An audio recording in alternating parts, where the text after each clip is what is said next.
इसी प्रकरण में एक नवग नाम के राजा हुए हैं और उनके यहाँ एक नाभाग नाम के पुत्र हुए। नाभाग जो राजा थे उनके यहाँ अम्बरीश नाम के पुत्र हुए। तो मुख्य मुख्य जो कथाएं हैं उन्हीं का चित्रण ज्यादा विस्तार से कथा में किया जाता है। अम्बरीश राजा बहुत ही दानी और प्रजा का रक्षक और भगवान का एक निष्ठ भक्त। एक बार की बात है, ना भागो नभगा अपत्यम यम तत् भ्रातरः कविम यविष्टम वय भजनम दायम ब्रह्मचारिणम आगतम। यहाँ पहले नाभाग के बारे में बताते हैं कि नाभाग नाम के जो राजा थे, जो अम्बरीश के पिता रहे हैं, तो एक बार नाभाग राजा कहीं बाहर गए थे, नाभाग, और इनके भाइयों ने सारी जमीन जायदाद जो थी वो बांट ली पीछे से। और जब नाभाग आया, नाम ही है नाभाग उसका, उनके भाग्य में कुछ नहीं है। लेकिन कई बार हम सोचते हैं ना कि इसके भाग्य में कुछ नहीं है, हो सकता है उसके भाग्य में सब कुछ हो। तो जब वो आया तो भाइयों ने कहा कि भाई हमने तो सारे हिस्से बांट लिए। बोला क्या क्या बांट लिया भाई? बोला हमने तो सारे हिस्से बांट लिए। बोला मेरे हिस्से में क्या आया? बोला तेरे हिस्से में आया पिताजी। क्या आया? तेरे हिस्से में आया पिताजी, और पिताजी की संपत्ति सारी नहीं बांट। नाभाग ने कहा ठीक है, पिताजी से कहा कि पिताजी भाई कह रहे हैं कि आप मेरे हिस्से में आए हैं। बोला ठीक है भाई। तो बोला मुझे क्या करना चाहिए? बोला कोई बात नहीं बेटा, पास में ही अंगिरस गोत्रीय ब्राह्मण हवन कर रहे हैं और वो मेरे ही पुत्र हवन करा रहे हैं। उनमें वो ठीक से मंत्रों का उच्चारण उन्हें नहीं करना आता। तुम जाओ और ठीक करा के आओ, और फिर जो कुछ बचेगा वो सारा तुम्हारे पास होगा। तो नाभाग ने वैसा ही किया जा करके, और अंगिरस गोत्रीय ब्राह्मणों ने कहा कि जो धन बचा है वो हम तुम्हें अर्पित करते हैं। जब वो धन इकट्ठा कर रहा था उसी समय रुद्रगण आ जाते हैं भगवान शिव के। वो कहते हैं ये सारा हिस्सा हमारा है। आपने यक्ष की कथा में सुना था ना कि जब बकरे का मुंह लगाया तब उन्होंने यही कहा था कि लास्ट का बचा हुआ सारा हिस्सा भगवान शिव का होगा। तो रुद्रदेव के कहने से वो फिर अपने पिताजी के पास आकर के कहता है, रुद्रदेव ने ये कहा कि तुम्हारे पिताजी से पूछ लो ये हिस्सा हमारा है। बोला ठीक है। बोला पिताजी ने कहा था ये हिस्सा दे रहा है। बोला पिताजी से पूछ ले जाए। तो पिताजी से पूछा तो पिताजी ने कहा कि नहीं, ये हिस्सा इन्हीं का है, रुद्रों का ही है, ये हिस्सा हमारा नहीं है। तो रुद्रों का हिस्सा रुद्रों को ही दिया गया, परंतु रुद्रों ने खुश होकर के उसकी सच्चाई पर सारा धन नाभाग को दे दिया। जो इंसान सच्चाई पर नेक और ईमानदारी से अपना जीवन, कम खा लो कम पहन लो कोई बात नहीं, ज्यादा पहन लेंगे ज्यादा खा लेंगे तो भी यहाँ कुछ नहीं जुड़ने वाला, ऐसा कुछ नहीं जुड़ेगा जो हम साथ लेकर के जाएंगे। लेकिन अपनी दिनचर्या चलाने के लिए काम जरूरी है, बाकी सारा व्यर्थ है। क्योंकि बेटा यदि सुपात्र है तब भी चिंता नहीं, कुपात्र है तब भी हमारा जोड़ा हुआ कोई काम का नहीं, कितना ही जोड़ जोड़ के रखे। और एक भजन में आप गाते भी हैं, जोड़ जोड़ भर लिए खजाने अब भी तृष्णा अड़ी रही। तो तृष्णा एक ऐसी है जो कभी पूरी नहीं होती, और यदि शांति में जीवन बिताएं तो सुख की 2 रोटी भी काफी है। इन्हीं का पुत्र हुआ अम्बरीश, इन्हीं के संस्कारों पर आधारित भगवान का पक्का भक्त। और इन्होंने एक बार एकादशी का व्रत किया था और उन दिनों में इस तरह से था कि 3 रात्रि तक वो चला था। जैसे कई बार हो जाता है ना कि आज रात्रि भी एकादशी है और कल का दिन भी लग गया और पहले दिन भी था। ऐसे 3 रात्रि वहां व्रत करते हुए उनकी बीती। फिर कुछ पहर के लिए द्वादशी आई और उसी समय थोड़ी देर पहले दुर्वासा ऋषि आए थे। दुर्वासा ऋषि ने इनको कहा और इन्होंने भी यही कहा कि जब ऋषि आए हुए हैं तो महाराज आप भोजन ग्रहण करें और आपके भोजन ग्रहण करने के बाद मैं भोजन ग्रहण करूंगा। दुर्वासा ऋषि ने कहा हम स्नान आदि से निवृत्त होकर के अभी आते हैं, लेकिन उन्होंने उधर समय लगा दिया आने में। तब तक द्वादशी का जो मुहूर्त था वो कुछ ही पल का था।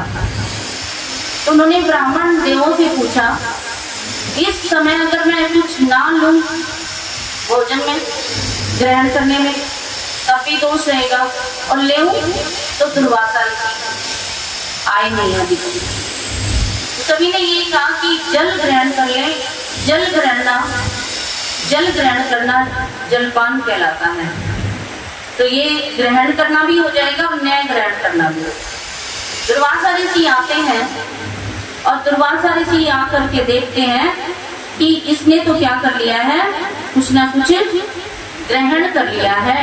तो वो क्रोधित हो जाते हैं और क्रोधित होकर के उनको श्राप देने के लिए अपनी जटा में से एक छोटी सी जटा निकालते हैं और उससे कृत्या नाम के कृत्या को पैदा करते हैं कि वो अम्बरीश को मार दे।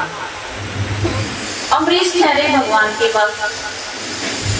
भगवान अपने भक्तों की रक्षा के लिए हमेशा तत्पर रहते हैं।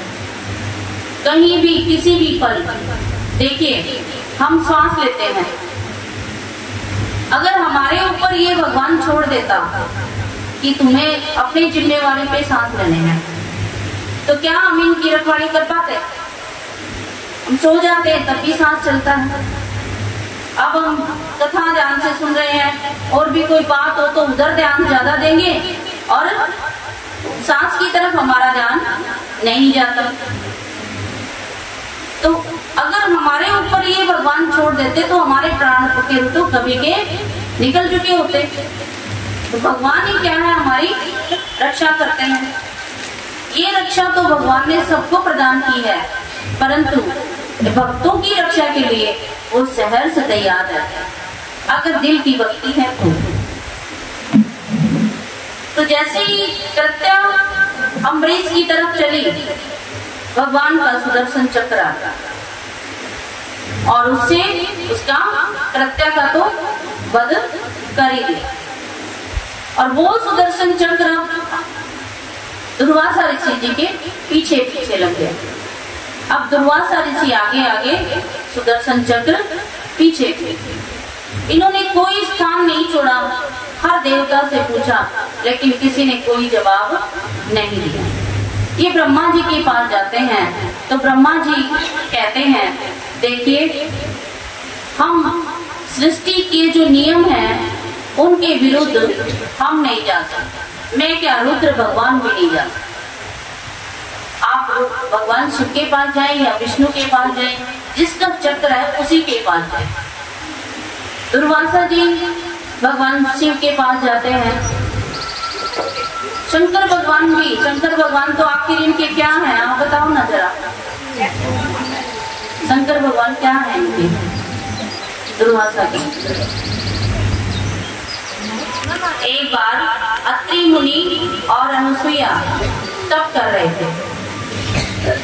अत्रि मुनि और अनुसुईया तप कर रहे थे। अत्रि मुनि ने इतना अधिक तप किया और ये सोचकर तप किया कि इस सृष्टि का बनाने वाला या इस सृष्टि को चलाने वाला जो भी शक्ति है मैं उसका आवाहन करने के लिए मैं ये तप कर रहा हूं। उस समय तीनों ही देवता आ गए थे, ब्रह्मा, विष्णु और शंकर।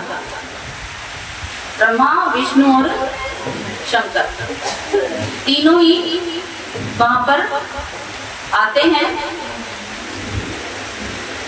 तो ब्रह्मा जी के द्वारा और विष्णु के द्वारा दत्तात्रेय जी और शंकर के द्वारा दुर्वासा ऋषि का जन्म हुआ। और अत्रि मुनि ने यह भी कहा कि मैंने तो एक ही शक्ति को बुलाया था, आप तीन तीन कैसे आ गए? बोले हम तीनों मिलके ही काम करते हैं, इस धरती की स्थापना, पालना, विनाश हम तीनों मिलकर करते हैं। आरती में गाते हैं हम, भगवान शिव की आरती में गाते हैं, ब्रह्मा विष्णु सदाशिव ये तीनों एक ही। तो ये भगवान शंकर के ही पुत्र है दुर्वासा ऋषि। तभी तो क्रोध में आकर जटा निकाल करके कृत्या नाम की राक्षसी को पैदा किया। तो अम्बरीश राजा की भक्ति इतनी अधिक तीव्र थी कि उस चक्र को शांत करने की क्षमता भगवान शिव ने भी अपने ऊपर नहीं ली। कहा कि जिसका चक्र है उसी के पास है।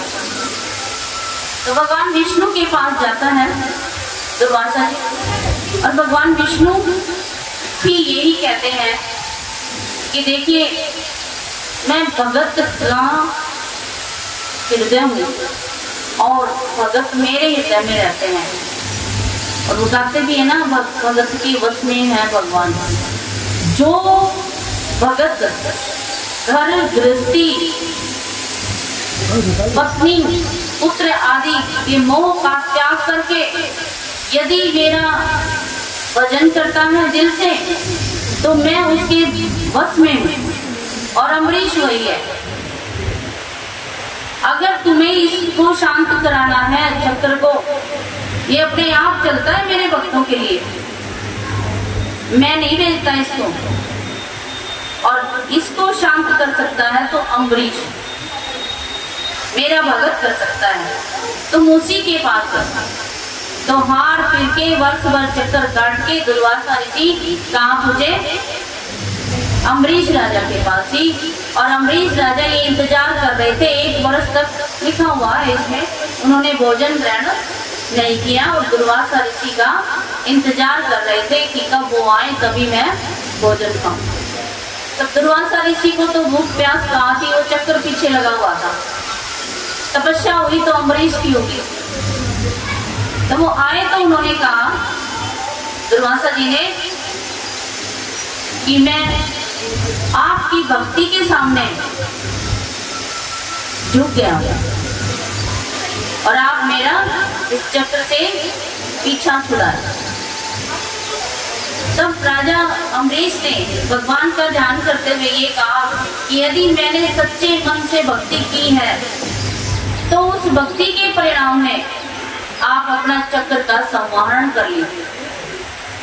और मैं ये चाहता हूँ कि दुर्वासा ऋषि के पीछे जो चक्र लगा हुआ है ये शांत हो जाए। तो देखिए अम्बरीश के कहने से वो चक्र क्या हुआ? शांत हुआ। अन्यथा दुर्वासा की तो जो दुर्गति थोड़ी थी वो होती नहीं। तो भगवान अपने भक्तों के लिए क्या रहते हैं? उनकी रक्षा के लिए। ये तो एक भक्त की कहानी है, भगवान हर भक्त की मनोकामना पूर्ण करते हैं।